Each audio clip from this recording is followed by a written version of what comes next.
നാം ഓരോരുത്തരും ഈ കാലഘട്ടത്തിൽ സൂക്ഷിച്ച് ജീവിക്കേണ്ടവരായിരിക്കുന്നു.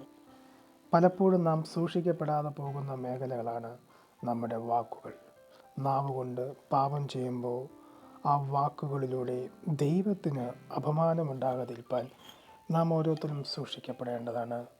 നമ്മുടെ പലപ്പോഴും സമയം പാഴാക്കുന്നതിലും അവയെ വേർതിരിക്കുന്നതിലും പലപ്പോഴും നാം സൂക്ഷിക്കപ്പെടാറില്ല. ദുഷ്ട ചിന്തകളിൽ നിന്നും വിപരീത വാക്കുകളിൽ നിന്നും നാം നമ്മെ തന്നെ സൂക്ഷിക്കപ്പെടാറില്ല.